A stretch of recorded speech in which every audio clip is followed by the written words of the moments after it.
بسم الله الرحمن الرحيم إن الحمد لله نحمده ونستعينه ونستغفره ونعوذ بالله من شرور أنفسنا ومن سيئات أعمالنا من يهده الله فلا مضل له ومن يضلل فلا هادي له وأشهد أن لا إله إلا الله وحده لا شريك له وأشهد أن محمدا عبده ورسوله أما بعد فإن أصدق الحديث كتاب الله تعالى وخير الهدي هدي محمد صلى الله عليه وسلم وشر الأمور محدثاتها وكل محدثة بدعة وكل بدعة ضلالة وكل ضلالة في النار. Certamente que todos os louvores são para Allah, nós o louvamos, a Ele imploramos o socorro e a Ele pedimos perdão. Pedimos proteção a Allah contra o mal das nossas almas e das nossas más ações. Aquele que Allah guia, ninguém o pode desviar, e aquele que desvia, ninguém o poderá guiar. E testemunho que não existe nenhuma divindade que tenha o direito de ser adorada, exceto Allah, o único, sem parceiros. E testemunho que Muhammad é o servo e o mensageiro de Allah. Isto dito, com certeza que a mais verídica das narrações é o livro de Allah, e a melhor das orientações é a orientação do profeta Muhammad sallallahu alayhi wa sallam, e as piores coisas são as invenções, e todas as invenções são inovações, e todas as inovações são um desvio, e todos os desvios serão destinados ao inferno. Bem-vindos a todos nesta série de aulas de fiqh, de jurisprudência, aulas baseadas neste livro intitulado Durusun fil Fiqh wal Hadith, aulas sobre fiqh e hadith, livro ensinado aos estudantes iniciantes na Universidade Islâmica de Al-Madina. Na aula anterior abordamos, ou melhor dizendo, iniciamos um novo livro deste livro. Iniciamos o livro da oração, Kitab as-Salah. Terminamos o primeiro livro deste livro de jurisprudência, que é o livro da purificação, Kitab al-Tahara, e na aula anterior iniciamos Kitab as-Salah, que é o livro da oração. Então, no primeiro capítulo do livro da oração, vimos a definição da oração, o seu grau e o seu veredito. Isto foi aquilo que foi mencionado na aula anterior. Na aula de hoje, vamos traduzir aquilo que o autor escreveu, e será um novo capítulo que é Hukmu Tariki Salah. Hukmu Tariki Salah.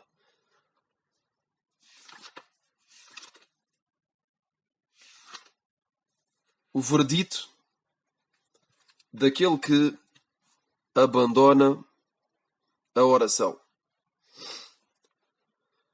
O veredito daquele que abandona a oração. Então o autor diz: Tarku salati ala darbain. O autor diz que o abandono da oração é de dois tipos. O abandono da oração é de dois tipos. أولا الأول ترك جحود وإنكار لها. O primeiro destes dois tipos é o facto de abandonar a oração por negação e rejeição do seu estatuto de obrigatório. Isto é, isto é o caso daquele que abandona a oração, renegando e rejeitando ou negando a sua obrigação. Rejeitando ou negando o estatuto obrigatório da oração. Esta pessoa abandona a oração e crê que a oração não é obrigatória. E o autor diz que este tipo de indivíduo é considerado como descrente, apostato, exterior à doutrina islâmica. Esta pessoa sai do Islão. E esta opinião é uma opinião que é unânime, é uma opinião sobre a qual não há divergência entre os sábios, que é que aquele que nega ou rejeita o estatuto obrigatório da oração, esta pessoa é considerada como apostato. Esta pessoa é considerada como exterior à doutrina islâmica. Esta pessoa não é considerada como muçulmano, pois a negação e a rejeição da obrigação da oração implica a rejeição de uma questão conhecida como fazendo imperativamente parte do Islão. O autor aqui nos diz que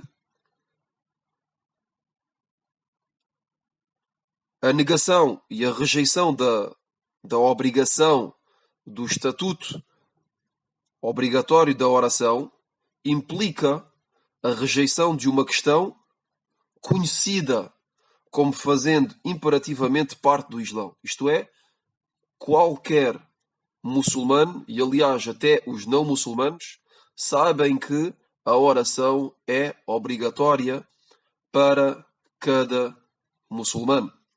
Então o facto que uma pessoa venha a negar ou a rejeitar o estatuto obrigatório da oração faz dele um apostato e é considerado como descrente. Então esta é a opinião dos sábios de maneira unânime e não há qualquer divergência acerca deste ponto. Depois o autor dá uma exceção a esta regra, dizendo, exceção feita ao recente convertido ao Islão que não conhece nada acerca do Islão. Então o autor nos diz que há uma exceção a esta regra, que é uma pessoa que venha a afirmar ou a rejeitar ou a negar o estatuto obrigatório da oração por ignorância. Isto é, uma pessoa que se convertiu ao Islão há pouco tempo e que não conhece absolutamente nada acerca do Islão e que venha a dizer tais palavras, a negar ou a rejeitar que a oração seja obrigatória, esta pessoa, devido à sua ignorância,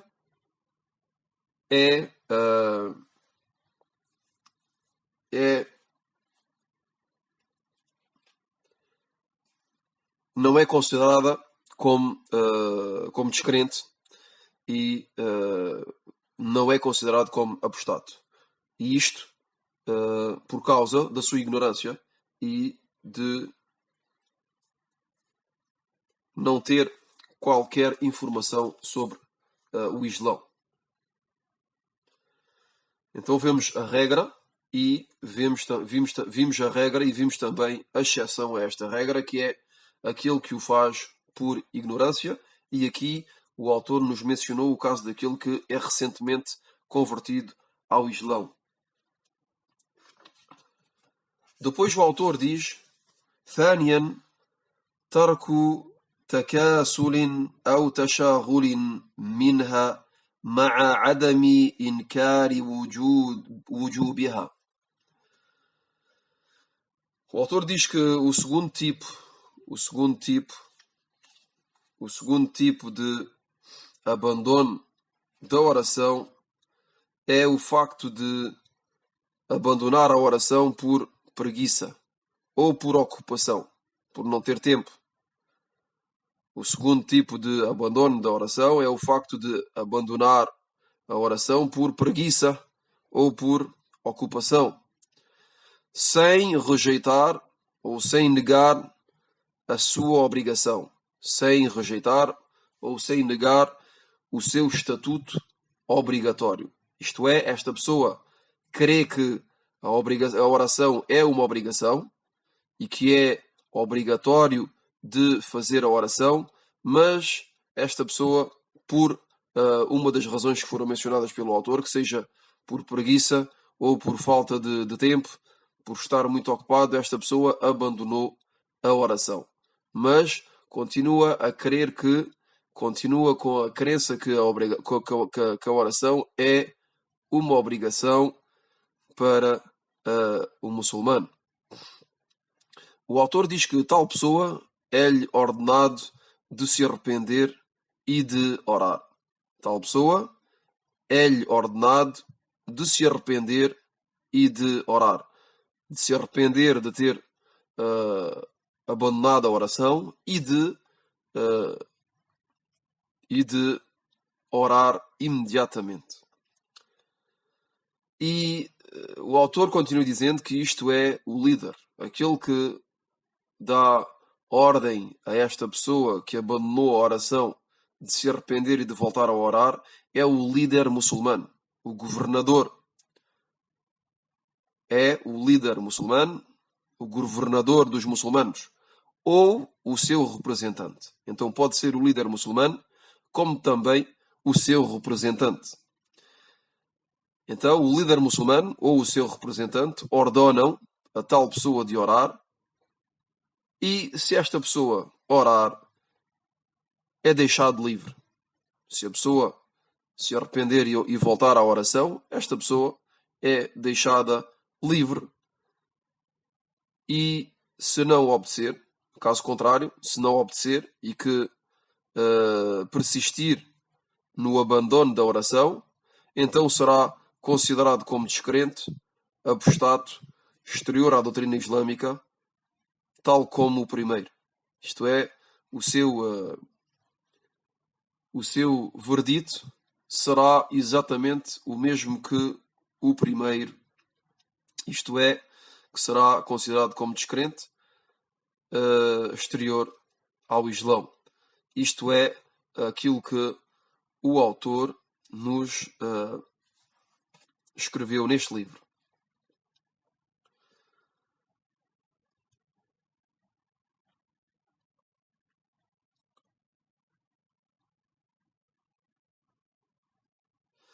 Depois o autor diz que a evidência daquilo que disse é a palavra de Allah subhanahu wa ta'ala na Surat At-Tawbah, versículo número 11. يقول الله سبحانه وتعالى: فإن تابوا وأقاموا الصلاة وآتوا الزكاة فإخوانكم في الدين. Allah subhanahu wa ta'ala diz, consoante o sentido deste versículo: então se arrependerem e estabelecerem a salah, a oração, e derem a zakah, a esmola obrigatória, serão, pois, vossos irmãos na religião. Então, se arrependerem e estabelecerem a oração e derem a esmola obrigatória, serão, pois, vossos irmãos na religião. O autor mencionou uma segunda prova, uma segunda evidência, que é o versículo número 59 e 60 de Surat Maryam. يقول الله تبارك وتعالى: فخلف من بعدهم خلف أضاعوا الصلاة واتبعوا الشهوات فسوف يلقون غيا إلا من تاب وآمن وعمل صالحا فأولئك يدخلون الجنة ولا يظلمون شيئا. Allah subhanahu wa ta'ala diz, consoante o sentido do versículo: e sucederam depois deles gerações que abandonaram a oração e seguiram os seus desejos. Eles se encontrarão em perdição, exceto aqueles que se arrependem e fazem o bem. Então esses entrarão no paraíso e não sofrerão qualquer injustiça. O autor mencionou também dois hadith. Mencionou dois hadith. O primeiro que é um hadith que foi narrado por Jabir, hadith Jabir radiyallahu anhu, قال قال رسول الله صلى الله عليه وسلم بين الرجل وبين الشرك والكفر ترك الصلاة. وكذلك حديث بريدة رضي الله عنه قال قال رسول الله صلى الله عليه وسلم العهد الذي بيننا وبينهم الصلاة فمن تركها فقد كفر. Também o hadith narrado por Jabir radiyallahu anhu e relatado por Muslim. Este hadith foi relatado por Muslim, no qual disse que, isto é, Jabir disse que o mensageiro de Allah sallallahu alaihi wasallam disse: entre o indivíduo e a descrença e o politeísmo há o abandono da oração. Ouçam bem este hadith. O mensageiro de Allah sallallahu alaihi wasallam disse: entre o indivíduo e a descrença e o politeísmo há o abandono da oração. Este hadith, não há dúvida que ele é autêntico, pois se encontra no Sahih Muslim, no livro autêntico de Muslim. E o mensageiro de Allah sallallahu alaihi wasallam disse claramente neste hadith que entre o indivíduo e a descrença, entre o indivíduo e a descrença e o politeísmo, há o abandono da oração.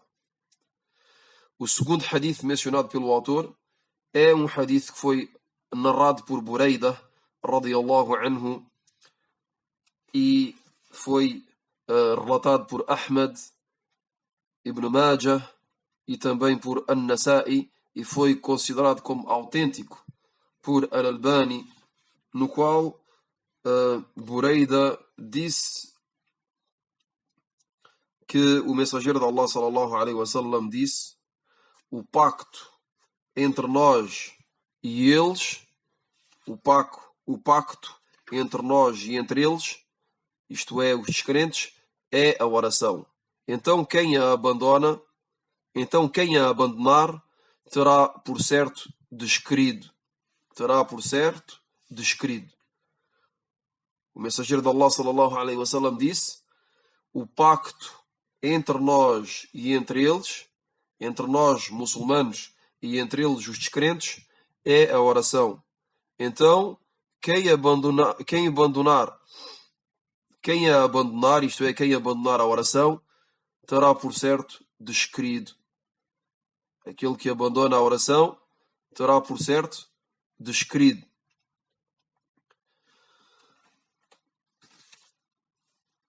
Depois o autor diz: على من تجب الصلاة. على من تجب الصلاة. Para quem é que a oração é obrigatória? Para quem é que a oração é obrigatória? O autor lança esta questão e dá a resposta, dizendo: ela é obrigatória para o muçulmano puber que tenha o intelecto, o juízo. تجب على المسلم البالغ العاقل. Ela é obrigatória para o muçulmano puber que tenha o intelecto, que tenha o juízo. Então temos aqui, em primeiro lugar, a oração é obrigatória para o muçulmano. Esta é a primeira condição, que a pessoa seja muçulmana. A segunda é que esta pessoa seja puber, que este muçulmano seja puber, que não seja uma criança. A terceira condição é que este muçulmano tenha o intelecto, tenha o juízo, que não seja louco. Depois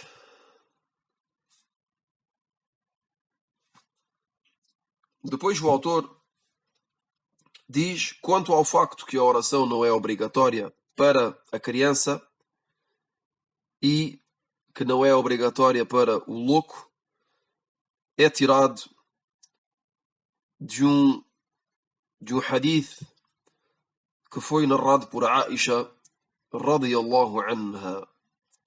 Então o autor nos dá a evidência, a prova de que a oração não é obrigatória para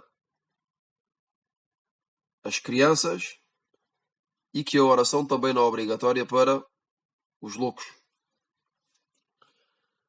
E este hadith, como disse, foi narrado por Aisha رضي الله عنها عن النبي صلى الله عليه وسلم قال رفع القلم عن ثلاثة عن النائم حتى يستيقظ وعن الصبي حتى يحتلم وعن المجنون حتى يعقل. Este hadith, narrado por Aisha radiyallahu anha e relatado por Ahmad, Abu Daoud, At-Tirmidhi, Ibn Majah, Al-Hakim e autenticado por Al-Albani, no qual o mensageiro de Allah sallallahu alaihi wasallam disse: a pena foi levantada sobre três, isto é, os actos de três tipos de pessoas não são registados. A pena foi levantada sobre três: os daquele que adormeceu até que acorde, os da criança até que seja puber e os do louco até que recupere o seu intelecto, até que recupere o seu juízo. Então temos aqui em primeiro lugar que o mensageiro de Allah sallallahu alaihi wasallam nos informa que os actos de três tipos de pessoas não são registados. A pena foi levantada sobre três. O primeiro destes tipos de pessoas são aquele que está a dormir. Aquele que dorme, os seus actos não são registados até que acorde. Da mesma forma, a criança. As crianças, os seus atos não são registados até que sejam puberes. E também os actos dos loucos, não são registados até que recuperem o seu intelecto, o seu juízo. Então temos aqui os três tipos de pessoas cujos atos não são registados. E convém de mencionar isto, acrescento eu, porque pode ser benéfico, bi'idhnillah, quais são os sinais da puberdade. Porque vemos aqui que a oração não é obrigatória para a criança, então, e que a oração só é obrigatória a partir da idade da puberdade, a partir do momento em que a pessoa é considerada ter entrado na puberdade, ser puber. Então, mesmo se o autor não mencionou, mas posso lembrar aqui aquilo que os sábios disseram e dizem acerca deste ponto, que são os sinais da puberdade. Então os sábios dizem que os sinais da puberdade nos homens e nas mulheres são três, resumidamente, ou o que é mais geralmente mencionado pelos sábios são três pontos, três sinais, que seja no homem como na mulher. O primeiro desses sinais é o facto que a criança chega à idade dos 15 anos. Isto é, o facto que a criança atinja a idade dos 15 anos é considerada como puber, que seja um menino ou uma menina, que seja um homem ou uma mulher. A partir da idade dos 15 anos, esta criança não é considerada criança, mas é considerada como uma pessoa puber para quem a obrigação é obrigatória. Para quem a obrigação é obrigatória. E um ponto muito importante é que a idade de 15 anos é contada consoante o calendário islâmico. Consoante o calendário islâmico.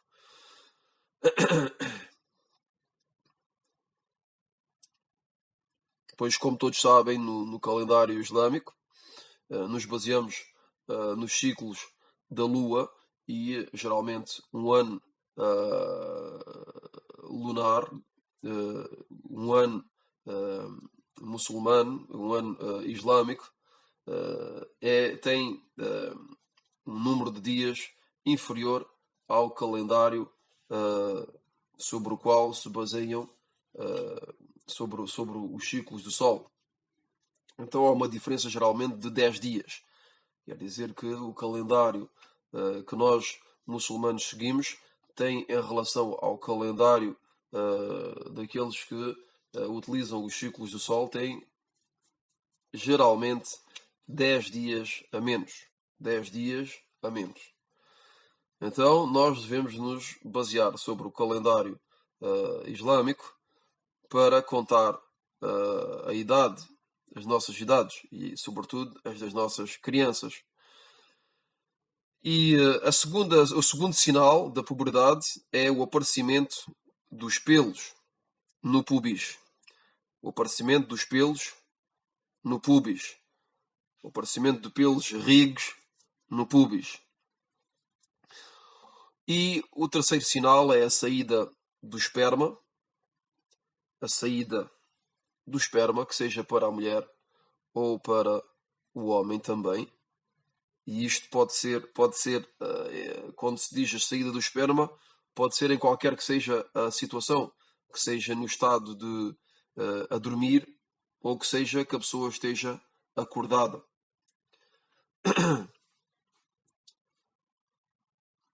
Então, a partir do momento em que há a saída do esperma, a pessoa é considerada como puber.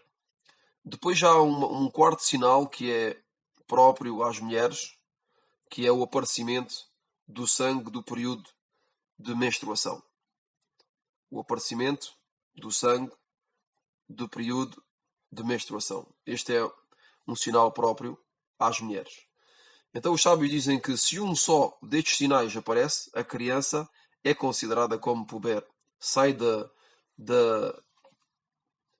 não é considerada como criança, mas sim como puber.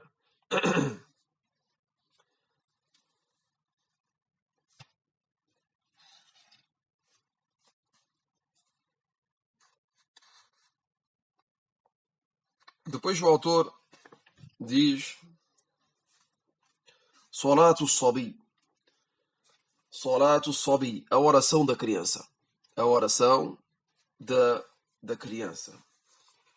Depois de nos ter dito que a oração não é obrigatória para 3 tipos de pessoas, e mencionou a evidência, a prova daquilo que disse, que é este hadith, que foi narrado por Aisha radiyallahu anha, o autor nos vai falar da oração da criança. Então o autor diz, mesmo se a oração não é obrigatória para as crianças, como foi visto anteriormente, é um dever para o seu tutor, isto é, para o seu pai, ou para a sua mãe, ou aquele que é responsável pela criança, de a ordenar de fazer a oração, a partir da idade de 7 anos. E isto consoante um hadith narrado por Amr ibn Shu'aib, radiyallahu anhu, que ouviu o seu pai dizer que o seu avô ouviu o mensageiro de Allah, sallallahu alaihi wasallam, dizer: Muru awladakum bis-salah wa hum abna'u sab'i sinin واضربوهم عليها وهم أبناء عشر وفرقوا بينهم في المضاجع. Então o mensageiro de Allah sallallahu alaihi wasallam disse: deem ordem aos vossos filhos, que sejam meninos ou meninas, de fazerem a oração a partir da idade de 7 anos. E batam-lhes se eles a abandonarem depois da idade dos 10 anos. E separem entre eles nas camas. Então, o autor nos diz que, apesar da oração não ser obrigatória para as crianças, é um dever e é uma obrigação para o tutor destas crianças, que é o pai, a mãe, ou aquele que é responsável dessas crianças, no caso em que sejam órfãos, por exemplo, é um dever para este tutor, para o responsável destas crianças, de as ordenar de fazer a oração a partir da idade de 7 anos. A partir da idade de 7 anos é obrigatório e é um dever para cada pai ou para cada pessoa que tem sobre a sua responsabilidade uma criança, é obrigatório de lhe ordenar de fazer a oração. A pessoa ordena às crianças a fazer a oração a partir da idade de 7 anos. A partir da idade de 7 anos. E vemos bem aqui que esta obrigação não é uma obrigação para as crianças, mas sim para os pais, para aqueles que são tutores, aqueles que são responsáveis pelas crianças. Pois a oração da criança não é obrigatória, mas é obrigatório aos pais de ordenarem às crianças de fazerem a oração. Os pais ordenam às crianças de fazer a oração, a pouco e pouco vão-lhes ensinando, vão-lhes dizendo: faz a oração, desde a idade dos 7 anos. Desde a idade dos 7 anos. Lhes ensinam, antes de tudo, a purificação, como fazer al-wudu, como se purificar logo que fazem as suas necessidades, etc. E lhes dão ordem de fazer a oração. Lhes dão ordem de fazer a oração de maneira suave, sem violência, sem lhes bater. Depois o mensageiro de Allah sallallahu alaihi wasallam, no hadith, nos diz: deem ordem aos vossos filhos de fazerem a oração a partir da idade de 7 anos. E batam-lhes se eles já abandonarem depois da idade de 10 anos. Então o mensageiro de Allah sallallahu alaihi wasallam nos deu ordem de ordenarmos os nossos filhos de fazerem a oração a partir dos 7 anos. Então, entre os 7 anos e os 10, ordenamos aos nossos filhos de fazerem a oração, os nossos filhos que sejam meninos ou meninas, de fazerem a oração de maneira suave, sem lhes bater. A partir da idade dos 10 anos, se eles não obedecem e que abandonam a oração, aí o mensageiro de Allah sallallahu alaihi wasallam nos deu ordem de lhes batermos, a fim que eles obedeçam a Allah subhanahu wa ta'ala e façam a oração. E é importante de lembrar aqui um ponto, que é que aqui o sentido de bater nas crianças que não fazem a oração a partir da idade dos 10 anos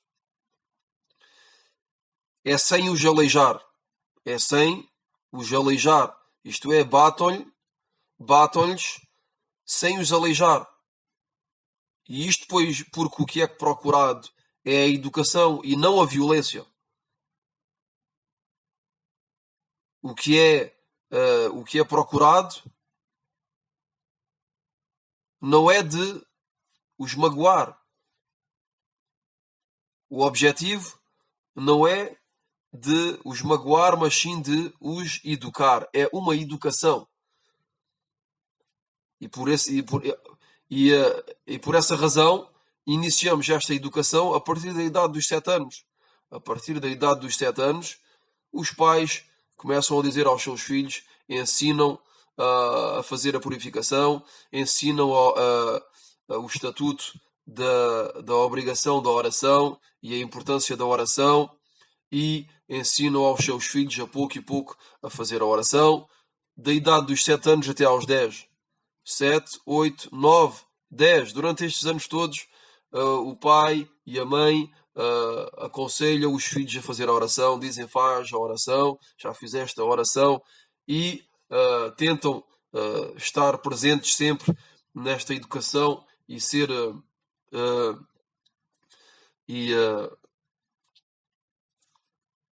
aconselhar os seus filhos da melhor forma, a fim que eles apanhem o hábito de fazer a oração, e que logo que chegam à idade dos 10 anos, para eles é uma coisa que não é uma coisa nova, é uma coisa que já têm o hábito de fazer e que iniciaram a oração à idade dos 7 anos. Então, se for este o caso, uma criança que chega à idade dos 10 anos, nem é necessário de lhe bater a fim que faça a oração, pois esta criança está habituada a fazer a oração. Para ele já não é uma coisa nova, é uma coisa à qual já se habituou e, sobretudo, compreendeu porque que o faz, compreendeu que é uma obrigação, que é um pilar do Islão, e que Allah subhanahu wa ta'ala ordenou aos seus servos, às suas criaturas, de o adorarem e de fazerem a oração. E no final deste hadith, o mensageiro de Allah sallallahu alaihi wasallam diz: e separem entre eles nas camas. E separem entre eles nas camas. Separem entre eles nas camas. Isto é, separem entre os meninos numa mesma cama e separem entre as meninas numa mesma cama. E, obviamente, separem entre os meninos e as meninas numa mesma cama. Isto é,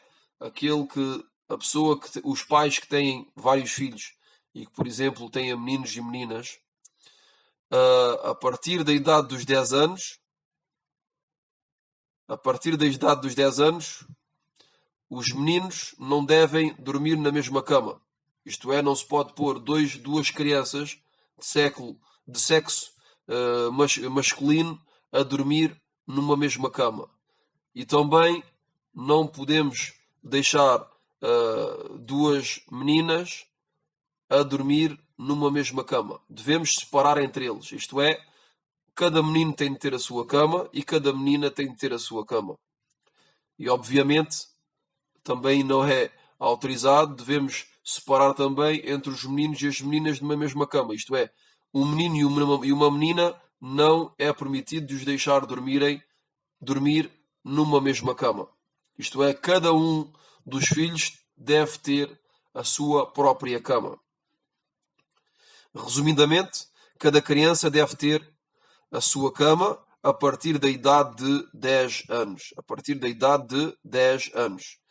E alguns sábios dizem que as meninas e os meninos devem ser separados nos quartos também. Isto é, as meninas devem dormir num quarto e os meninos noutro. Isto é, um quarto para as meninas e um quarto para os meninos. O quarto das meninas, se houver duas meninas, por exemplo, tem de ter duas camas, uma para cada uma. E o quarto dos meninos também, se por exemplo tiver dois meninos, tem que cada um deles ter a sua própria cama. Este hadith foi relatado por Ahmad, Abu Dawood e também por Al-Hakim, e foi autenticado por Al-Albani. Então ficamos por aqui. De maneira resumida, para resumir o final, é que é obrigatório. Não é obrigatório para as crianças de fazerem a oração, mas é obrigatório para os pais de ordenarem aos seus filhos de fazerem a oração, a partir da idade de 7 anos. A partir da idade de 7 anos é obrigatório para cada pai de ordenar aos seus filhos de fazer a oração.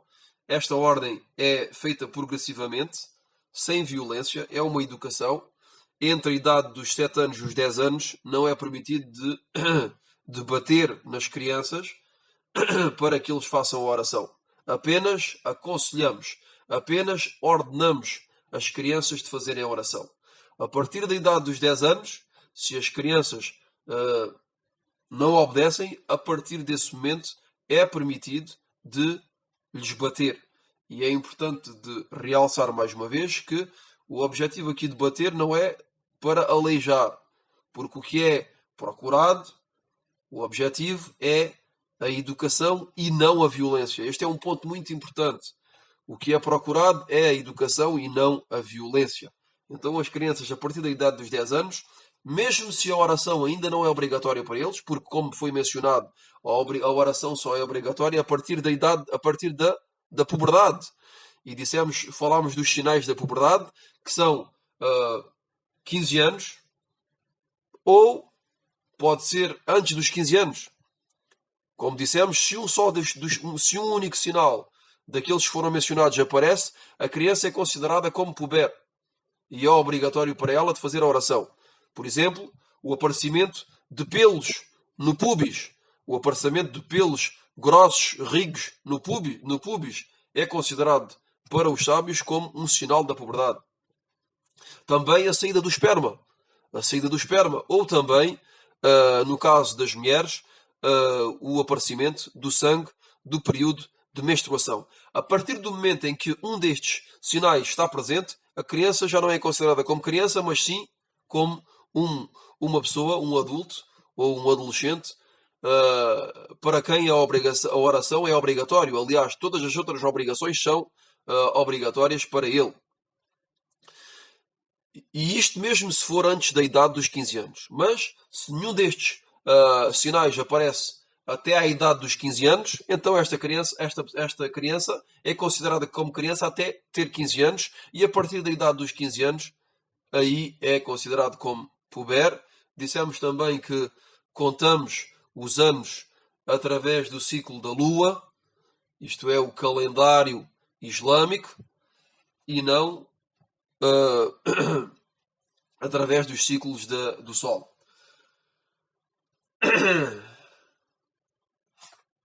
E falámos também do último ponto, que é o facto de separar entre as crianças nas mesmas camas a partir da idade dos 10 anos. Então, a partir dos 7 anos, ordenamos às crianças de fazerem a oração. A partir dos 10, se não obedecem, é legislado, é permitido de lhes bater, mas sem violência.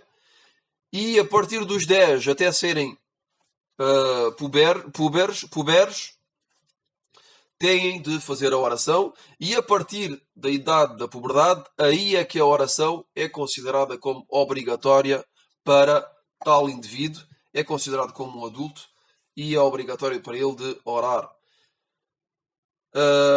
Em relação ao facto de separarmos as crianças a partir da idade dos 10 anos, foi esclarecido. Wallahu a'lam wa sallallahu wa sallam ala nabiyyina Muhammadin wa ala alihi wa sahbihi ajma'in. Subhanaka Allahumma wa bihamdik, ashhadu an la ilaha illa ant, astaghfiruka wa atubu ilayk.